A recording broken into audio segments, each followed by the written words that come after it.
प्रत्याशी कहाँ गया? यहाँ खड़े हो भाई, तेरे लिए तो आए। रखो रखो रखो।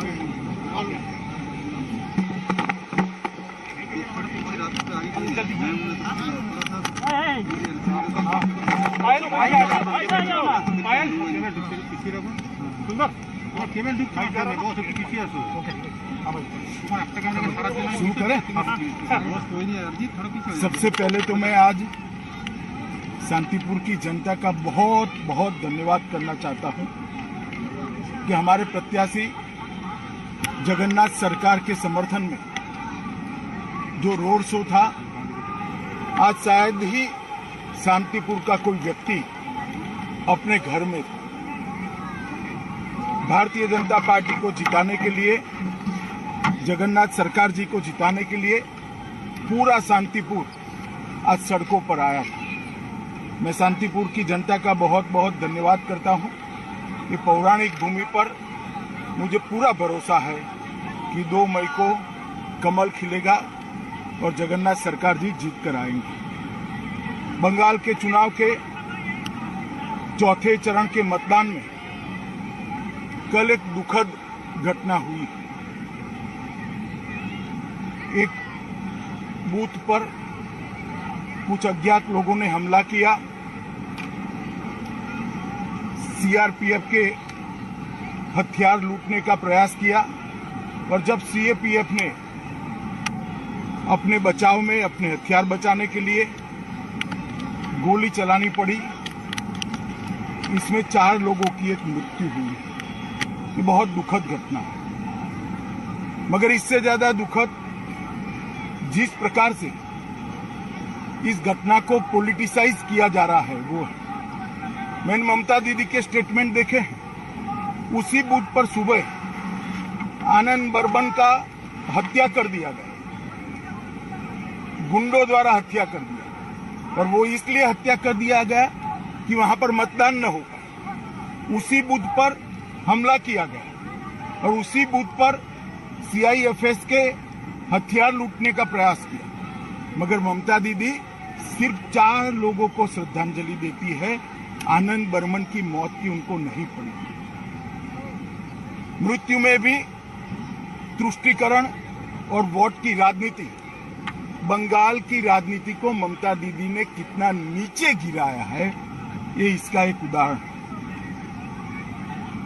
आनंद बर्मन मर गया, उसका भी हमें दुख है, और बाकी जो 4 लोग मर गए इसका भी दुख है। मृत्यु किसी की भी हो, वो राजनीति के परे होनी चाहिए। परंतु आनंद बर्मन पर ना एक भी आंसू बहाया, ना एक भी स्टेटमेंट किया, ना आज तक उसके मृत्यु पर श्रद्धांजलि या दुख व्यक्त किया। क्योंकि आनंद बर्मन एक राजवंशी समाज का नवयुवा है, वो उनकी वोट बैंक के लिए अनुकूल नहीं था।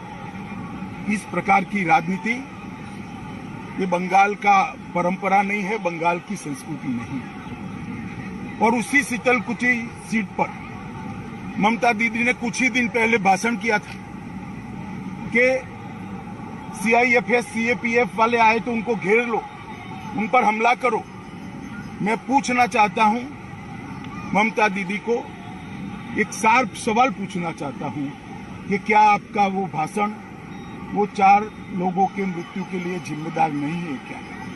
अगर आप वो भाषण न करती कि 4 युवा सीआरपीएफ पर हमला करने का हिम्मत करते क्या?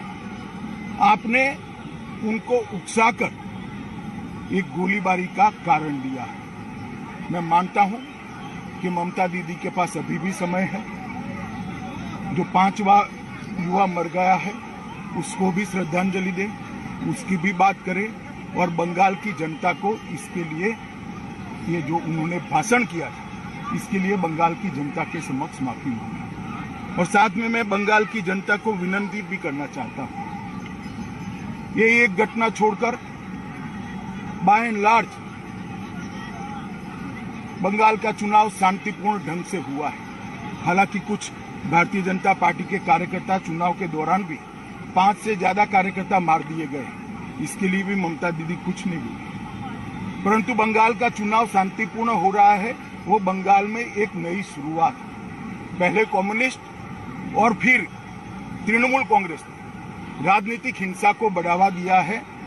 बंगाल इससे बाहर आ रहा है। बंगाल की जनता को मेरा करबद्ध निवेदन है, बाकी के 4 चुनाव में भी शांतिपूर्ण ढंग से लोकतंत्र के उत्सव को मनाएं, चुनाव करें, अपने पसंदीदा प्रत्याशी को जिताएं और बंगाल के अंदर शांतिपूर्ण चुनाव का एक नया इतिहास सर्जने का काम करें। साथ में मैं बंगाल की जनता को ये भी वादा करना चाहता हूं कि 2 मई के बाद जब भारतीय जनता पार्टी की सरकार यहां मोदी जी के नेतृत्व में बनेगी, ये चुनावी हिंसा, राजनीतिक हिंसा हमेशा के लिए बंगाल को छोड़कर चली जाएगी, क्योंकि राजनीति हिंसा करने वाले लोगों को आप निश्चित रूप से परास्त करने वाले हैं। मैं फिर से एक बार शांतिपूर्ण चुनाव के लिए सभी को अपील करता हूं, सभी दल के कार्यकर्ताओं को अपील करता हूं कि चुनाव आयोग के बनाए हुए नीति नियमों के अनुसार हम चले, इसका पालन करें और चुनाव को शांतिपूर्ण रखें। धन्यवाद।